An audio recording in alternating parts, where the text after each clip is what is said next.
A Muslim family slips inside a local school to promote their religion, and tonight school leaders wonder how the visitors went undetected. I'm Brent Frazier, the controversy in a live report. A surprise announcement, the Pope deciding to resign. I'm Newscast's Ron Joe Moore, and coming up, I'll have local reaction, including someone who met him face to face.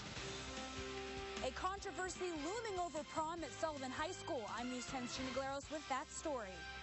Strong winds today, but how about tonight and tomorrow? Full details are straight ahead. Leading the way, this is the Wabash Valley's most watched newscast with Mark Allen, Patrice Dayton, Chief Meteorologist David Wire, and Rick Semler, Sports. This is News 10. Tonight, a religious message passed door to door inside of Eagle County Elementary School. But more importantly, the school corporation wants to know how the Muslim family behind that message managed to go undetected by staffers and teachers. Friday's incident at Dixie Beale Elementary comes at a time when school and county leaders are looking to shore up security in classrooms and hallways. News 10's Brent Frazier begins our team coverage tonight. He's live outside of Eagle County School Board meeting with more on how a father and his 3 daughters managed to slip through the cracks at Dixie Beale. Brent? Patrice, we want to point out first and foremost, no one is picking on this family because they're Muslim. Truth is, the public school system is barred legally from endorsing religion of any type. Here is the flower and the flyer that family passed to teachers on Friday morning. It reads, "Muhammad is a prophet of mercy.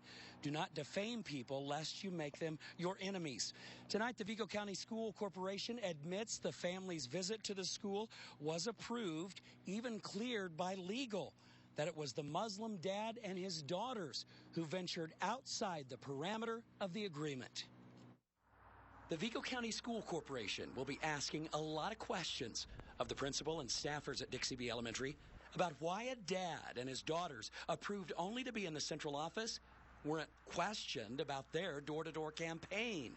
This will be discussed with them, and if reprimands are necessary, we will take that course of action. As far as the parents go, we are contacting the parent. They understand what went wrong and what they didn't, that they did not follow the rules and regulations, and if we need to take restrictions on that family, we will. That family, a dad and his 3 daughters who attend Dixie Beale, visited most every classroom Friday morning, the school corporation admits, during school hours while the K-5 student body was present, and not a single staffer or a teacher ever uttered a word. It doesn't alarm me in one sense that they did follow the protocol somewhat. It does alarm me that no one stopped them from going.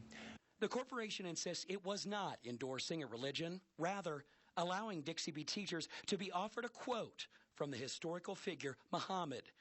And while Friday's incident some might consider a security breach couldn't come at a more poignant time, Ray Azar, the director of student services, says in fairness, the dad and his daughters are known at Dixie Beale Elementary. But again, these are people that have children in the school. It's not like a stranger coming in and that doesn't have a legitimate interest to be there.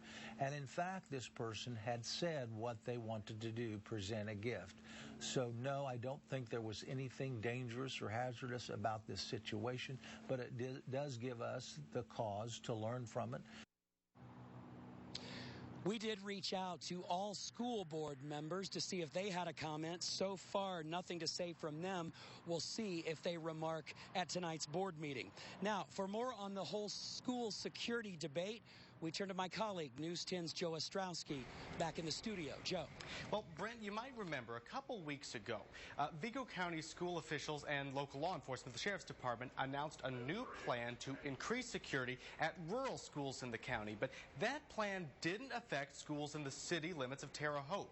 Now, today, authorities have announced a new plan that would affect schools, again, in the city of Terre Haute. Here's details on that. Police, politicians, and school principals packed into this boardroom Monday to hear a new plan for securing Vigo County schools. Under that plan, Terre Haute police would station an officer at each of the 12 schools inside the city limits. A trained law enforcement officer will be there to deter any would-be attacker and also to confront them head-on if they do decide to do something. the response would be immediate. If you think you've heard this before, you're right. Earlier this month, the county sheriff's department announced they'd station deputies at all the county schools except those in the city. Between that plan and the one announced today, every Vigo County school would have an officer on hand every day. The safest thing you can have is an armed police officer in a school who can deal with those situations. Of course, there's a cost. Officials estimate the city plan announced today would cost $353,000. Half of that would be paid for by schools, and half would be paid by the Terre Haute Police Seized Assets Fund. Superintendent Danny Tanous says the extra safety is worth the cost. Now, there is a price tag on some things. There's really a price tag on safety and security of our children. There's really a price tag on something like this. We hope we never get a return on our dollar that we're paying out. Both of these plans, both for the city and for the county, need to be approved by the school board, and the school board is meeting at this hour. We've got a crew there, and they'll have details later on tonight on exactly what the school board does tonight. Mark Patrice, back to you. Thank you, Joe. In Education Watch 10 tonight, Sullivan High School says it is caught in the middle of a big misunderstanding. This after several community members made their beliefs known on gay rights. It happened yesterday at a church in Sullivan. And the after effects of that meeting trickled into Sullivan's high school. News 10's Gina Glaris went to the school to find out what's true and what is hearsay. She's in the studio tonight with more. Gina? Mark Patrice, the conversation started last week. Since it's been a roller coaster of opinions. Today, we talked to church leaders and Sullivan High School's principal to get some answers. First Christian Church in Sullivan lent its room to a group of people Sunday. A topic of discussion, creating separate proms for straight and gay students. First Christian Church in Sullivan, Indiana, does not promote any political or social agenda. Some individuals of our church have strong convictions, which we neither officially approve or disapprove. Minister Wise says the phones rang off the hook all day Monday. That's because word of the separated proms got national attention. Parents supporting the separate proms say gay and lesbian couples shouldn't be able to go to prom together. That's not your business to be questioning whether or not two girls could go to the prom together. That opinion is not shared by Sullivan High School staff members. It was or is a tradition here in the past that a boy and a girl always walked out in grand march. But it's never been questioned whether or not two girls could walk out. And it was questioned this year, and we said, of course, you could walk out. All of this because two girls wanted to attend the school's prom together. And in the mix-up, someone started a petition for them to do that. A message Springer believes is out of context. That petition was really not even needed because they didn't even ask before they started it. And it's important to note the school has no stance against a person's sexual preference or orientation. The school itself will not be banning anyone from attending prom. As for prom, it's set for April 27th. They get to buy a $300 dress, and the boys get to rent a $150 tuxedo and dress up and look really cute and pretty and go out to eat. And, have pictures taken of them, and it's just something they really look forward to and dream about. Everyone is invited. In Sullivan, with photojournalist John Tim, Gina Glaris, News 10. The group that used the church to meet will continue to explore alternative prom options. Nationwide, folks have started a petition for the gay and lesbian community. For more information, head to our website, WTHITV.com. Now, switching gears to weather, it looks like so far so good. Yeah, and a bit of a cool down tonight, huh, Dave? Yeah, cool down tonight, guys, back in the 20s, and the winds are going to finally calm down tonight. It's been a very windy day. Let's take a look at the numbers right now. We're showing you as far as wind speeds. They're out of the west, and for February, it could be and should be a lot colder outside. Winds are steady, anywhere from 10 to 15 miles per hour out of the west right now. Wind gusts have peaked at about 30 to 40 miles per hour today. Right now, fastest wind gust locally is going to be 24 miles per hour over in Bloomington. 21-mile-an-hour winds here in Terre Haute. 42, not bad. The skies are clearing. We're going to get into some cold temperatures tonight in the 20s. But as we get into the day tomorrow, temperatures still not bad in the afternoon. We got some midweek rain and snow mixture to move in. I'll have more on that coming up. Thank you, Dave. Jury selection is underway for a Park County, Indiana man accused of attempted murder. Deputies arrested 19-year-old Zachary Bouza in July. This after authorities say Bouza fired shots at deputies. It happened at a home in Rosedale. Police say the incident stemmed from a domestic disturbance. At last check, Bouza faced charges of attempted murder and manslaughter. The Catholic world got a huge shock this morning. Pope Benedict XVI announced he is resigning. It's the first time in 600 years that a pope has resigned from the position, and lots of folks are wondering what it all means. News 10's Rondrell Moore got perspective from a pretty reliable source. He is in the studio tonight with more. Rondrell? Well, Mark and Patrice, it's safe to say no one, of course, except for the Pope himself, saw this coming. He's saying it's for health reasons. Now, you may remember he canonized a saint from this area, and that's making his decision much more potent to some.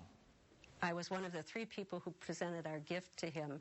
It was a pilgrimage that she can't erase from her memory. Sister Denise Wilkinson seeing the pontiff face to face, exchanging words. She was there when he canonized Mother Theodore Guerin.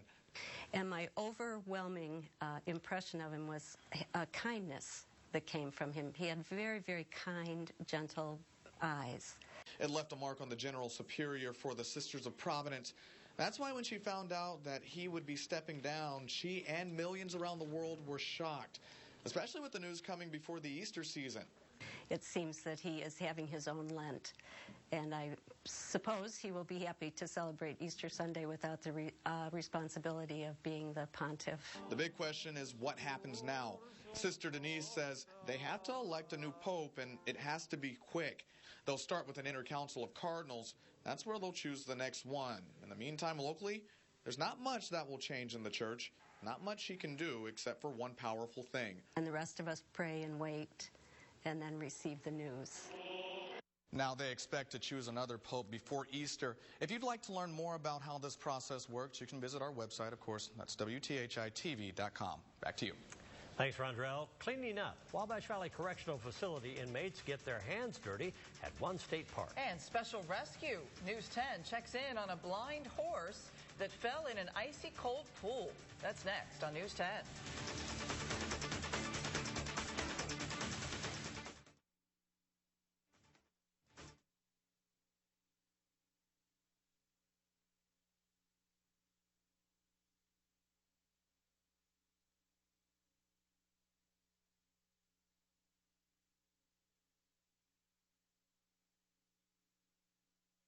You're watching the Wabash Valley's most